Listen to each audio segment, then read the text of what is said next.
Welcome to the Default Profitable Podcast.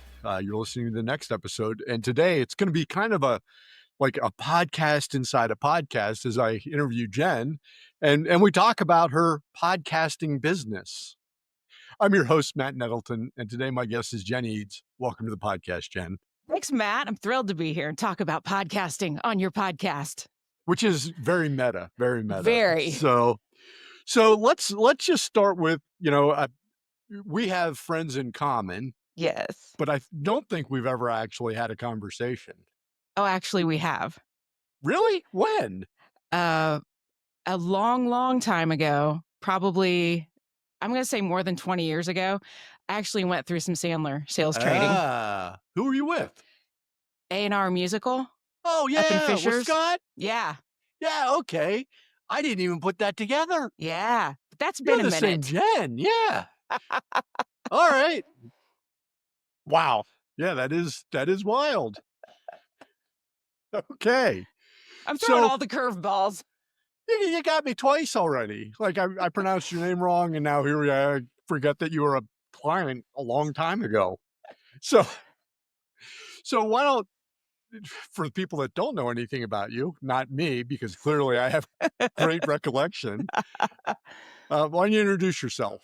Sure. I am Jen Edds. I am the head broad in charge at the Brassy Broadcasting Company, where I work with business owners and creatives to make podcasts to get their voices and their big ideas out into the world. And so what was it that led you to start the business in 2013? Well, prior to that, I had done inside sales a lot of my career, and I went in one day, fired up my computer after I'd been on vacation, feeling like, oh, I should be refreshed. This should be great. And as my computer powered up, I just felt the life drain out of me. I was like, I can't do this anymore. Fortunately, my wife is super supportive and had been saying for a while, you just really need to figure out what it is you want to do with your life. So I called her and I said, can we go to lunch? And came up with a plan of how I was going to transition out of the job that I was in and figure out what, the next chapter looked like. And so you go to lunch. Did you come up with a plan, or did you come up with an idea? We came up with, okay, here's the day. Here's my last day. Here's what I can do to kind of transition. I knew I wanted something in a creative field. I've been a musician most of my life, and I wanted to incorporate that somehow, but not something that was like, go out and try to be a rock star, but more like audio production and writing, music for music libraries and all of those things that there's such a need for that now, which, 10, 12 years ago, the need wasn't as great, but now everybody's like, I need that royalty-free music for my podcast or my video. And that kind of led me to a path of getting into podcasting when I got connected with a couple of nuns. So tell me about the nuns. So a friend of mine was like, hey, since you can write music, I want to gift them custom theme music for their podcast for Christmas. Can you do it? And, since I'd quit my nice, safe, comfortable job, I was like, yes, I have no idea what this is going to sound like, but you're going to write me a check and I'm going to figure it out. Yes. And that turned out well. They were like, hey, since you know how to do this audio stuff, would you be interested in editing our podcast? And I'd listened to a couple of podcasts at that point, and I was like, sure, I would love to edit your podcast. And that really just kind of started me down that path. Just being open to saying yes, let's just see where this goes, really changed the trajectory of my life. That's interesting. So just the idea of being open to yes. So Steve Sanner in episode 150, he has a family motto, find a way to say yes. I love it. Like he's like, if you can say yes to stuff, people will find stuff for you to say yes to. That is so true. Yeah. And I think a lot of times it would have been easy for me starting out saying, no, I'm I'm doing like only music related stuff and that's what my focus is and I don't want to be distracted by anything else. And I think especially when we're starting out in our businesses, determining what's a distraction, but what's something that might actually lead to somewhere kind of cool. Like sometimes that's a tricky spot. Yeah. Well, and so here's one of the things that's come up episode after episode after episode is that when you go to start a business, you should have a business plan and you should have savings Mhm. and you should understand the market. And it sounds like you were like 3 for 3 on that, right? Like you had a clear strategic business plan that was well developed. There was absolutely nothing. There was get me out of here, which I mean, that's really not the reason you wanna go start a business. So let me just say that. But I did have savings. I was on my wife's insurance. Like there were things. It's not like I was just I'm just gonna go blow up my life and see what happens. Like there Yeah. was some planning that did go into that. But no, I didn't really have the clear business plan. I just knew that there was something more to life, and that's what I needed to figure out. All right. And so you start producing the Nuns podcast. And when did you realize that it was kind of the business that you were gonna be in? It didn't take long to figure out that I was like, just that recognition of there's this whole new world out there and a way for us to communicate and connect with people like-minded people that have the same interests as us. And then I started getting involved with the podcasting community. There was one Facebook group I was really active in called She Podcast. And it was just a place where we could all come together, ask questions, learn from other people's insight and experience. And I picked up clients in there just from showing up and answering questions. And it was just, I love the community. I think that's one of the things that really sucked me into the whole podcasting realm. But just the fact that you can go and create things and connect with all these different people. And, the technology has made it so much easier now than it was when I started out, in 2012, 2013. And it's been so fun to see where it's going. So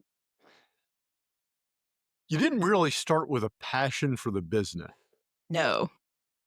And you didn't really so usually there's a spectrum, right? There's at one end of the spectrum, you have these people that like, I'm so interested in this, I'm passionate about it, I'm gonna figure it out. And at the other, you're like, well, I'm not really that interested, but I can make money doing this. And it doesn't seem like you really had the money plan or the passion. It was just kind of like, I think I'm gonna look over here. Yeah. Yeah, that is my business plan right there. You nailed it. All right. Okay. So what are some things that you learned starting a business that would have made it easier? Like, as you went along, you look back and you're like, "Man, I wish I had known this." I think having a better vision and more clarity on who my ideal client was, how I could actually serve them, and then just knowing that consistency is the key in podcasting or if you're, trying to grow a YouTube channel, any of that. Um, it's about consistently showing up and it's really not about trying to reach the masses. It's about getting crystal clear on that one person. Like, who is that one person that's going to listen to that podcast that is going to hear you and be like, oh, why does it feel like Jen's living in my head? Because everything she said, like, I have felt those things. And I think if we can get really clear on those people and create for them and not algorithms, that's kind of been the latest thing, I think.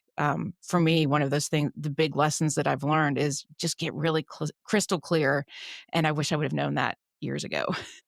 So it's interesting because you mentioned the algorithm, and that's something, that you actually mentioned in the stuff that you sent over, which was feed souls, not the algorithm. Hmm. Um, eh, give me the kinda pretend that I'm as dumb as I am about this.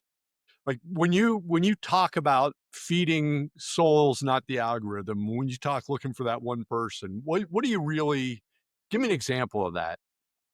So if I am Like, I work with a lot of estate planning attorneys and help them make podcasts that they use to educate clients and potential clients. And they are, man, they are so good because they've been in the business for so long and have had so many conversations. Because normally, you know, I've got some of them that do like, crisis planning. So, mom or dad's got to go into the nursing home. Now, what do we do? Because we don't have a plan for this. And their ability to speak to that just with so much empathy and compassion, but also with that knowledge, like just saying, hey, it's okay. I deal with this every day. You're not alone. I've got a plan for you. And just kind of the language that they use and how they address that, it makes a huge difference. So like they don't have to do like some generic legal podcast. They are very specific on, who their clients are. They need estate planning. They don't have to have gazillions of dollars. And yeah, they're just so good at how they speak and weave stories in. That's something I'm trying to get them to do more of. Like tell the stories. They don't care about the document as much as what the document does. Talk about that. Yes. Yeah. And I think the part that you haven't really said is they're not trying to hit Joe Rogan numbers. Exactly. Like if they could find 100 really interested listeners, Mhm. and so in my business, which you're familiar with, although I didn't remember that, feel bad about this actually. No, don't. Um, but we were talking about direct mail last week, Mhm.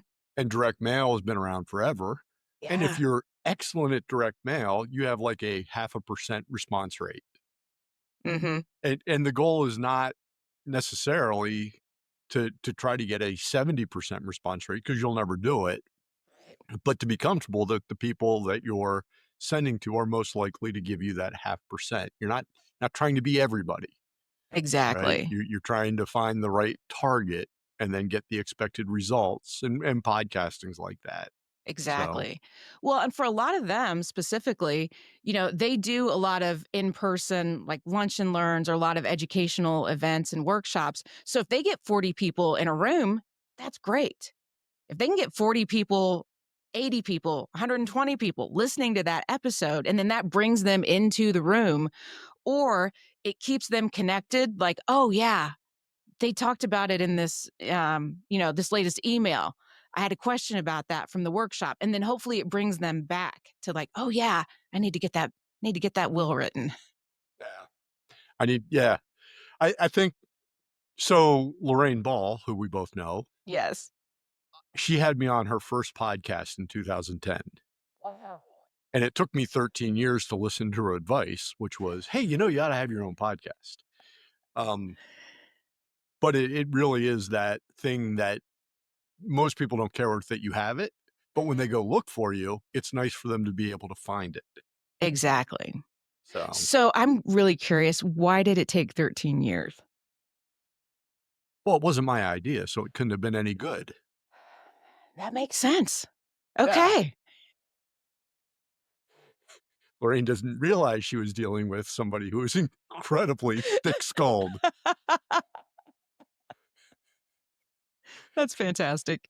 I admitted this to Lorraine, so Oh, I good, don't feel good. bad about admitting it to everybody else, 'cause she's had me on her podcast, like, I think 14 times now.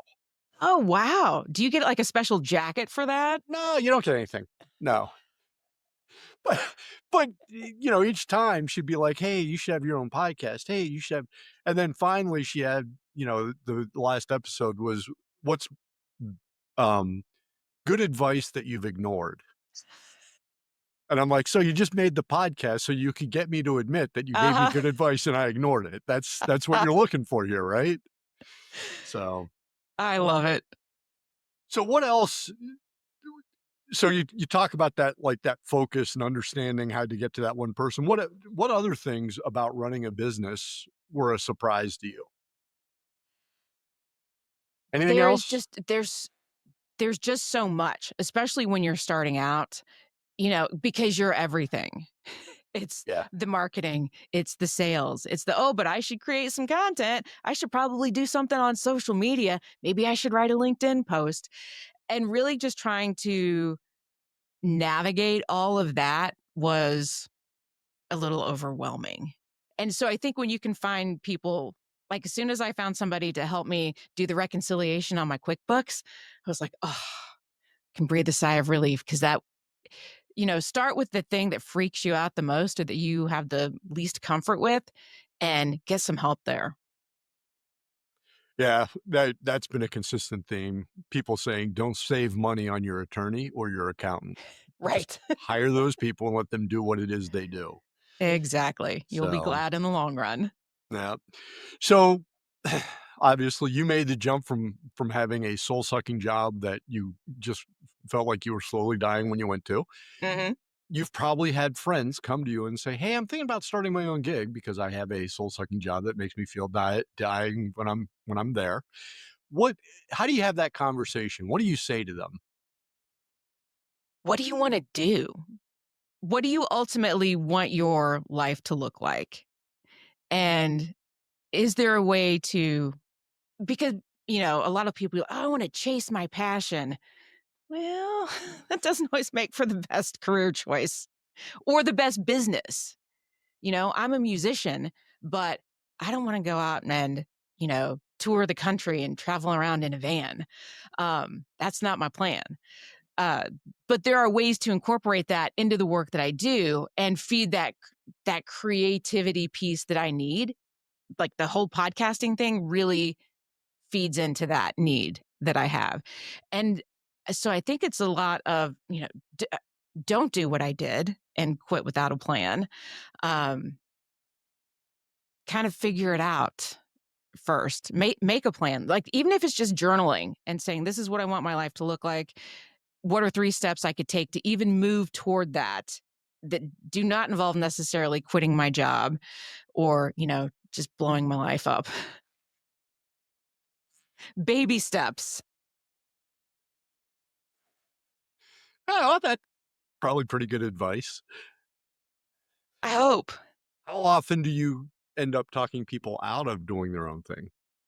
Have you talked people out of doing their own thing? I don't know that I've talked people out of doing their own thing. I have talked people out of doing podcasts, which is a phenomenal business model for me. That seems to be Yeah, counterproductive.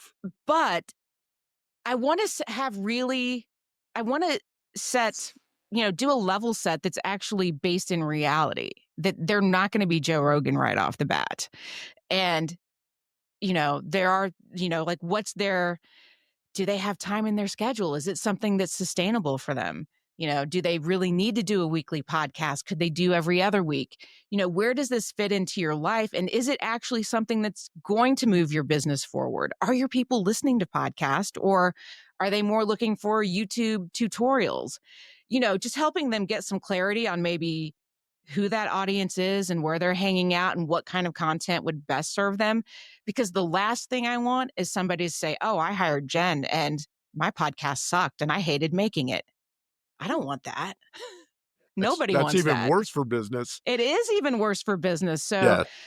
there was a gentleman I talked to a few months ago who was thinking about starting a podcast. And we kind of talked about, he was very worried about the technical piece of it. And I get that. That's a hurdle for a lot of people.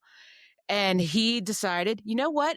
Maybe I should just be a guest on other people's podcasts. And I was like, that sounds like a great plan for you. Check that out. And if you like it, you can always go start your own. Did you like it? I haven't talked to him. I need to follow up with him. Alright. Yeah. But it So, also helps determine, like, are they going to be your ideal client or are you going to be pulling teeth trying to get them to send yeah. you your stuff every week? So it kind of works both ways. Well, yeah, yes. Nothing's worse than the pulling teeth client, like, "Hey, listen, you're paying me to do this, it'd be nice if you participated." Yes. Yeah. So if, 2025 Jen was able to go back the night before you opened your business and sit down next to 2013 Jen, and you get to say, "Hey, listen, it all works out. Everything will be fine. But tomorrow, when you go into work for the first day at your own company, here's what you need to do first." What's that first thing? Take a deep breath, go in with a good mindset, and start talking to the people that are in your circle already that can start making those introductions. Really work the networking piece of it. And not necessarily like it's great to go out to networking events and things like that, but really, who is in your circle that's already a super fan of you and whatever work you've done in the past? And make sure that you are reconnecting with them and letting them know that, hey, I'm doing this really cool new thing now. Um, if I can help you with any of those things that you've got that would be related, great. If not, if you know somebody that I should talk to, please connect us. Yeah, that people helping people, it's amazing. It's one of my favorite things about this job. Yeah, I get it. So, all right. Any other tips for somebody who is brand new business owner or an aspiring business owner? I think we've covered them. I think I'm all tipped out here. Well, I mean, it's a quick 20 minutes. Yeah, it really is. So, all right. Well, before we wrap up, I want to remind everybody, if you want to learn more about Jen or what she does, you can find her information and links to multiple ways to connect with Jen in the show notes at defaultprofitable.com. If you're listening, you can subscribe, you can leave a review, those help, and you can share an episode with somebody else who might be interested. Hey, Jen, thanks again for being a guest. Thanks for having me. No problem. And for those listening, we'll be back next week with another episode of Default Profitable. Until then, stay focused, keep working, stay profitable.